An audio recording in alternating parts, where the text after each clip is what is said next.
আসসালামু আলাইকুম। যারা 2026 সালে প্রাথমিকের বৃত্তি পরীক্ষা দেবা, দেখতে পাচ্ছি স্ক্রিনে প্রাথমিকের বৃত্তি পরীক্ষার নীতিমালা 2026 প্রকাশিত করেছে প্রাথমিক ও শিক্ষা মন্ত্রণালয়। তো বৃত্তির যে মানবন্টন রয়েছে সেই বিষয়ে আমরা আজকে কথা বলবো।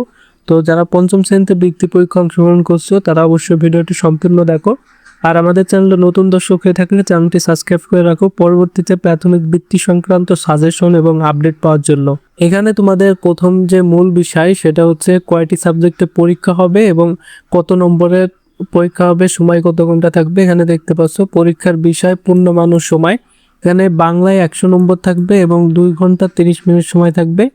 ইংরেজিতে থাকবে 100 নম্বর 2 ঘন্টা 30 মিনিটের। প্রাথমিক গণিতে থাকবে 100 নম্বরে এবং 2 ঘন্টা 30 মিনিট সময়। বাংলাদেশ ও বিশ্ব পরিচয়ে 50 নম্বর এবং প্রাথমিক বিজ্ঞানে 50 নম্বর। এই দুই সাবজেক্ট মিলে থাকবে হচ্ছে 100 নম্বর। টোটাল হচ্ছে 2 ঘন্টা 30 মিনিট সময় পাবে। এছাড়াও বিশেষ চাহিদা সম্পন্ন শিক্ষার্থীদের জন্য হচ্ছে অতিরিক্ত 30 মিনিট সময় বরাদ্দ থাকবে। এবার এই বৃত্তি পরীক্ষাটা হবে মূলত হচ্ছে তোমাদের দুই ধরনের বৃত্তি দেওয়া হবে, একটা হচ্ছে ট্যালেন্ট পুল আর একটা হচ্ছে সাধারণ বৃত্তি। উভয় ধরনের বৃত্তিদের হচ্ছে 50% ছাত্র এবং 50% ছাত্রীদের জন্য দেওয়া হবে। তবে নির্ধারিত সংখ্যক যোগ্য প্রার্থী পাওয়া না গেলে সেক্ষেত্রে ছাত্রের স্থলে ছাত্র এবং ছাত্রের স্থলে ছাত্র দ্বারা পূরণ করা হবে। এবং সরকারি যে বিদ্যালয়গুলো রয়েছে সেই বিদ্যালয়গুলোর মাঝে হচ্ছে 80% ট্যালেন্ট পুল বৃত্তি ভাগ করে দেওয়া হবে এবং 20% হচ্ছে বেসরকারিদের মাঝে ভাগ করে দেওয়া হবে। এই হচ্ছে আমাদের মূল বিষয়টা। এছাড়াও আরো একটা বিষয় রয়েছে, সেটা হচ্ছে তোমাদের সাধারণ যে বৃত্তিটা, সেই সাধারণ বৃত্তিটা দেখো এখানে সরকারি বিদ্যালয়ের ক্ষেত্রে উপজেলা, থানা, অভ্যন্তরীণ ইউনিয়ন, পৌরসভা, সিটি কর্পোরেশন অভিভিত্তিক 2 জন ছাত্র এবং 2 জন ছাত্রী এবং একজনকে মেধার কোটায় বৃত্তি প্রদান করা হবে। অর্থাৎ প্রত্যেকটা বিদ্যালয়ে সাধারণ বৃত্তি হিসেবে হচ্ছে 2 জন ছাত্র এবং 2 জন ছাত্রীকে দেওয়া হবে এবং একজন হচ্ছে মেধা কোটায় বৃত্তি পাবে। এই হচ্ছে মূলত তোমাদের বৃত্তির যে নীতিমালা, সেই নীতিমালা।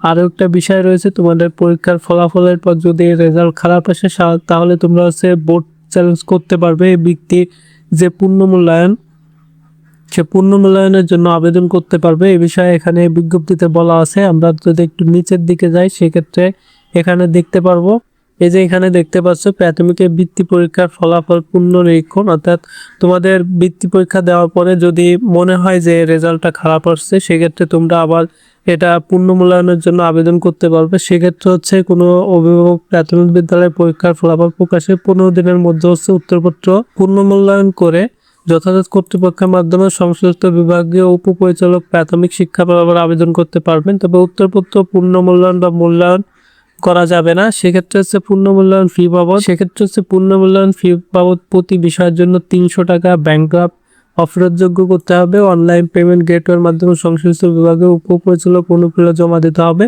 উক্ত তথ্য পুনর্নিরীক্ষণ সংক্রান্ত কার্যক্রম, উত্তরপত্র সংগ্রহণ, পরিবহন ও পুনর্নিরীক্ষণ সম্পাদনে ব্যয় হবে। অর্থাৎ যদি ফলাফল খারাপ আসে সেক্ষেত্রে 15 দিনের মধ্যে তোমাদের যে ফলাফলটি সেই ফলাফলটি পুনর্নিরীক্ষণ করতে পারবে এবং প্রতিপত্রের জন্য হচ্ছে 300 টাকা ফি দিতে হবে এবং 15 দিনের মধ্যে হচ্ছে আবেদন করার সর্বশেষ তারিখ হতে 15 দিনের মধ্যে হচ্ছে তোমাদের যে ফলাফলটি সেই ফলাফলটি নিশ্চিত করবে আবার পুনরায়। এবং এই ফলাফলের পুনর্নিরীক্ষণের আবেদনটি শুরু হবে হচ্ছে তোমাদের পরীক্ষার রেজাল্ট দেওয়ার 7 দিনের মধ্যে হচ্ছে তোমাদের এই বিজ্ঞপ্তিটি দেওয়া হবে এবং তারপর পরে তোমরা হচ্ছে আবেদন করতে পারবে। এই ছিল হচ্ছে তোমাদের জন্য ছোটখাটো আপডেট। এছাড়াও এখানে অনেক কিছুই লেখা রয়েছে। আমি তোমাদেরকে ভিডিও ডেসক্রিপশন বক্সে নীতিমালার যে লিঙ্কটা সেই লিঙ্কটা দিয়ে রাখবো, সেই লিঙ্কটা দেখেও তোমরা পড়ে নিতে পারো বিস্তারিতভাবে। আজকে ভিডিওটি এখানে শেষ করছি। ভিডিওটি ভালো লাগলে অবশ্যই একটা লাইক দেবে এবং শিক্ষা সংক্রান্ত তথ্য পাওয়ার জন্য চ্যানেলটি সাবস্ক্রাইব করে রাখবে। এবং আমাদের পঞ্চম শ্রেণীর বৃত্তি পরীক্ষার্থীদের জন্য ফ্রি ক্লাস দেওয়া হবে খুব শীঘ্রই। এছাড়াও নোট সাজেশন পেয়ে যাবে আমাদের চ্যানেলে। তাই এখনই চ্যানেলটি সাবস্ক্রাইব করে রাখো যাতে ক্লাসগুলো এবং নোট সাজেশনগুলো মিস না করো।